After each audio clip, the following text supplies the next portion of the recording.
ನಿಮ್ಮ ವಾಹಿನಿ. ಇದ್ದಿದ್ದು ಇದ್ದ ಹಾಗೆ. ನಾಗಮಂಗಲ ತಾಲೂಕಿನ ಎಲ್ಲ ನನ್ನ ಮತದಾರ ಬಂಧುಗಳೇ ಹಾಗೂ ಸಾರ್ವಜನಿಕರೇ,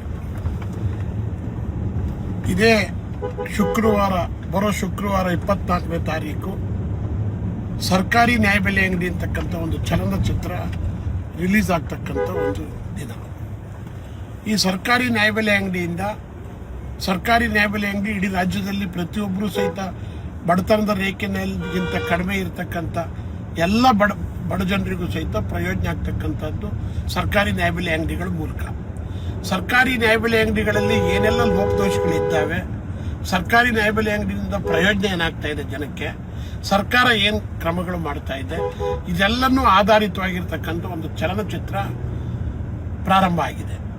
ಈ ಚಲನಚಿತ್ರದ ತಾರಾಂಗಣದಲ್ಲಿ ನಮ್ಮ ರಾಜ್ಯದ ಯುವ ನಾಯಕರು, ನಮ್ಮ ನೆಚ್ಚಿನ ಮಾಜಿ ಮುಖ್ಯಮಂತ್ರಿಗಳಾಗಿರ್ತಕ್ಕಂಥ ಬಂಗಾರಪ್ಪನವರು ಸುಪುತ್ರರಾಗಿರ್ತಕ್ಕಂಥ ಕುಮಾರ್ ಬಂಗಾರಪ್ಪನವರು, ದೊಡ್ಡಣ್ಣನವರು, ಸಾಧು ಕೋಕಿಲ, ಹಾಗೆಯೇ ರಾಗಿಣಿಯವರು ಮತ್ತು ಶ್ರುತಿ ಮೇಡಮ್ ಅವರು ಇಷ್ಟು ಜನ ತಾರಾಗಣದಲ್ಲಿ ಭಾಗವಹಿಸಿದ್ದಾರೆ, ಚಿತ್ರದಲ್ಲಿ ನಟಿಸಿದ್ದಾರೆ.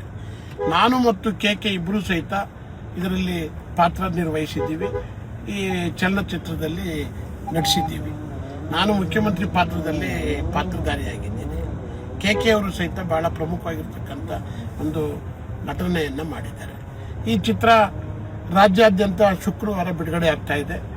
ಇದಕ್ಕೋಸ್ಕರ ನಾಗಮಂಗಲದಲ್ಲಿ ನಾವೆಲ್ಲ ನಾಗಮಂಗಲದವರ ಆಗಿರೋದ್ರಿಂದ ನಮ್ಮ ಜನಕ್ಕೆ ಹೆಚ್ಚು ಜನ ಕರ್ಕೊಂಡೋಗಿ ಈ ಚಿತ್ರವನ್ನು ತೋರಿಸ್ಬೇಕು, ಈ ಚಿತ್ರದಿಂದ ಪ್ರಯೋಜನ ಏನು ಅಪ್ರಯೋಜನ ಏನು ಅನ್ನೋದನ್ನು ತಿಳಿಸ್ಬೇಕು ಅಂತಕ್ಕಂಥ ದೃಷ್ಟಿಯಿಂದ ಶುಕ್ರವಾರ 11ವರೆಗೆ ನಮ್ಮ ನಾಗಮಂಗಲದ ವೈಭವ್ ಹೋಟ್ಲಿಂದ ವೆಂಕಟೇಶ್ವರ ಚಿತ್ರಮಂದಿರದವರೆಗೂ ಸಹಿತ ಮೆರವಣಿಗೆಯಲ್ಲಿ ಸಾಗಿ, ಆ ಒಂದು ಮೆರವಣಿಗೆಗೆ ಈ ಚಲನಚಿತ್ರದಲ್ಲಿ ನಟಿಸಿರ್ತಕ್ಕಂಥ ಕುಮಾರ್ ಬಂಗಾರಪ್ಪನವ್ರು ಇರ್ಬೋದು, ಹಾಗೆಯೇ ದೊಡ್ಡಣ್ಣ ಇರ್ಬೋದು, ಸಾಧು ಕೋಕಿಲ ಇರ್ಬೋದು, ರಾಗಿಣಿ ಮೇಡಮ್ ಇರ್ಬೋದು, ಹಾಗೆಯೇ ಶ್ರುತಿ ಮೇಡಮ್ ಇರ್ಬೋದು, ಇಷ್ಟು ಜನ ತಾರಾಗಣದಲ್ಲಿ ಇರ್ತಕ್ಕಂಥವ್ರು ನಮ್ಮ ಮೆರವಣಿಗೆಯಲ್ಲಿ ಭಾಗವಹಿಸ್ತಾರೆ.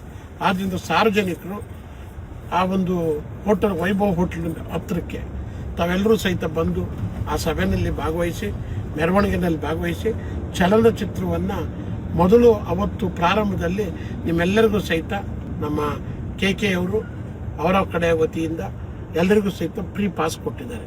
ಆ ಪಾಸ್ ಇದನ್ನು KK ಅವ್ರ ಹತ್ರ ಮತ್ತು ನಮ್ಮ ತುರ್ಮಳ್ಳಿ ಚೇತನ್ ಅವ್ರ ಹತ್ರ ಆ ಪಾಸ್ಗಳು ಸಿಗ್ತವೆ.